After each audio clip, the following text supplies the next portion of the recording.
that Jehoshaphat, the king of Judah, came down to the king of Israel. And the king of Israel said unto his servants, Know ye that that Ramoth Gilead is ours, and we be still, and take it not out of the hands of the king of Syria? And he said unto Jehoshaphat, Wilt thou go with me to battle to Ramoth Gilead? And Jehoshaphat said to the king of Israel, I am as thou art, and my people as thy people, my horses as thy horses. And Jehoshaphat said unto the king of Israel, Inquire, I pray thee, at the word of the Lord today.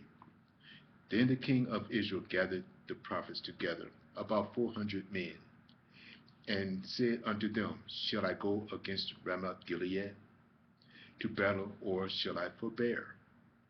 And they said, Go up, for the Lord hath delivered it into the hand of the king. And Jehoshaphat said, Is there not here a prophet of the Lord besides, that we may inquire of him? And the king of Israel said unto Jehoshaphat, There is yet one man, Micaiah, the son of Imlah, by whom we may inquire of the Lord. But I hate him, for he doth prophesy, for he doth not prophesy good concerning me, but evil. And Jehoshaphat said, Let not the king say so. Then the king of Israel called an officer and said, Hasten hither, Micaiah, the son of Imlah.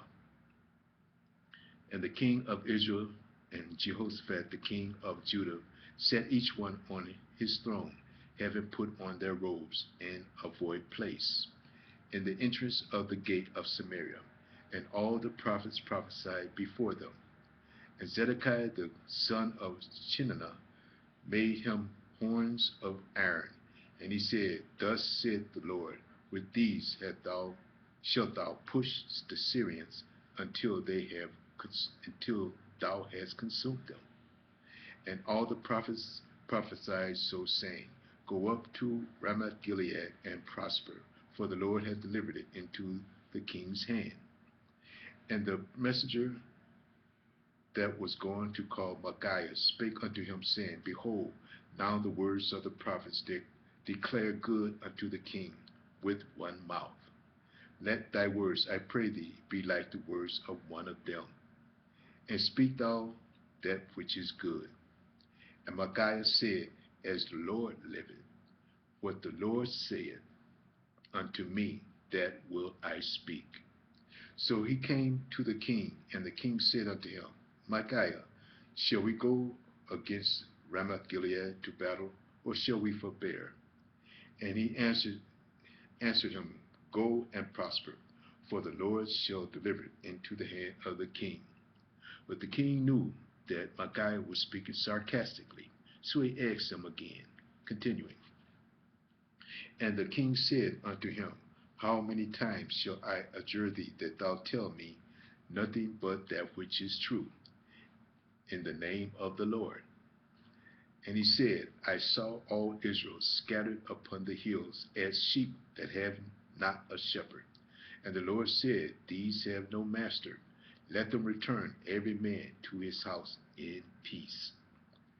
And the king of Israel said unto Jehoshaphat, Did I not tell thee that he would prophesy no good concerning me, but evil? And he said, Hear thou therefore the word of the Lord.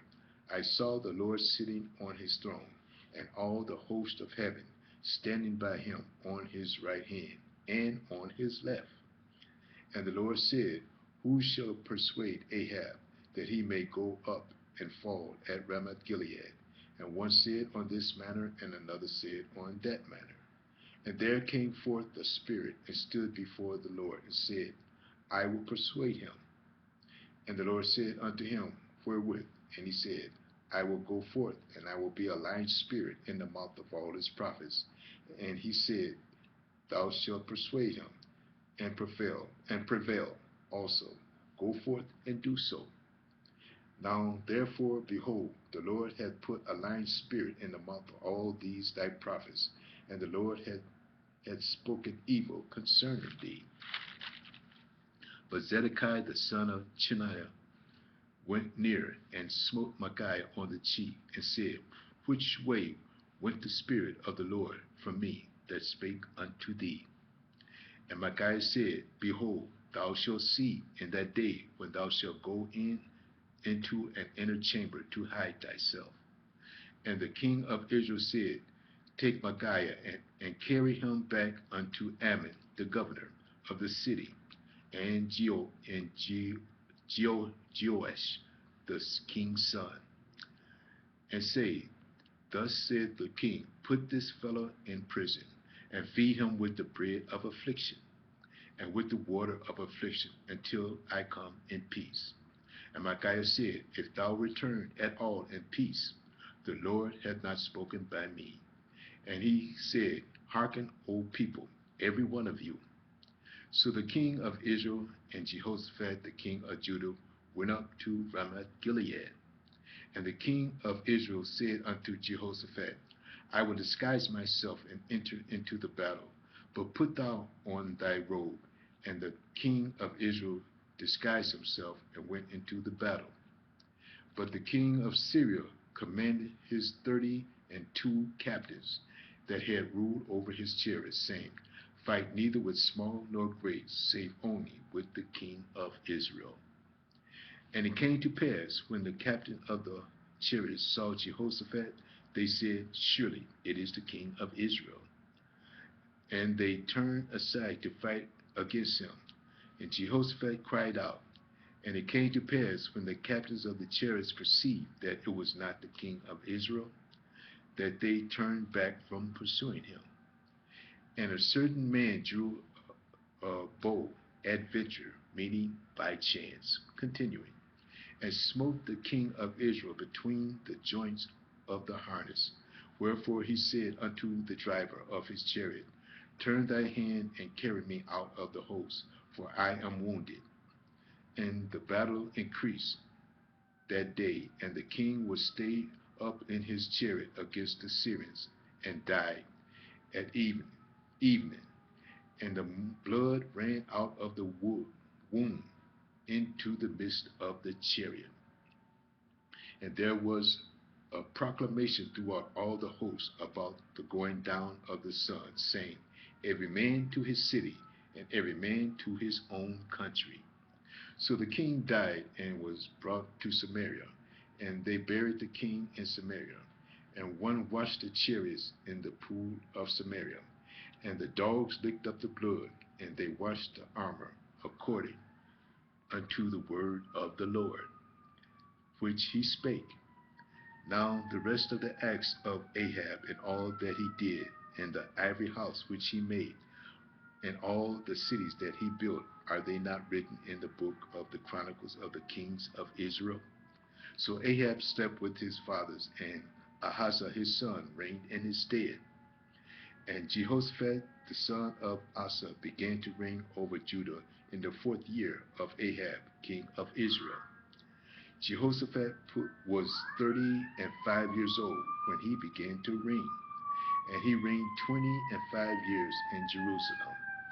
And his mother's name was Azubah, the daughter of Shilhi. And he walked in all the ways of Asa his father. He turned not aside from it, doing that which is right in the eyes of the Lord. Nevertheless, the high places were not taken away, for the people offered and burnt incense yet in the high places. And Jehoshaphat made peace with the king of Israel. Now the rest of the acts of Jehoshaphat and all his might that he showed, and how he warred, are they not written in the book of the Chronicles of the kings of Judah? And the remnant of the Sodomites which remained in the days of his father Asa, he took out of the land. There was then no king in Edom. A deputy was king. Jehoshaphat made ships of Tarshish to go to Ophir for gold, but they went not, for the ships were broken at Eziongeber. Then said Ahaziah, the son of Ahab, unto Jehoshaphat, Let my servants go with thy servants in the ships. But Jehoshaphat would not. And Jehoshaphat slept with his father, and was buried with his father in the city of David his father. And Joram his son, reigned in his stead. And Ahaziah the son of Ahab began to reign over Israel and Samaria the 17th year of Jehoshaphat king of Judah, and reigned 2 years over Israel. And he did that which was evil in the sight of the Lord, and walked in the way of his father, and in the way of his mother, and in the way of Jeroboam the son of Nebat, who made Israel to sin. For he served Baal and worshipped him, and provoked to anger the Lord God of Israel, according to all that his father had done.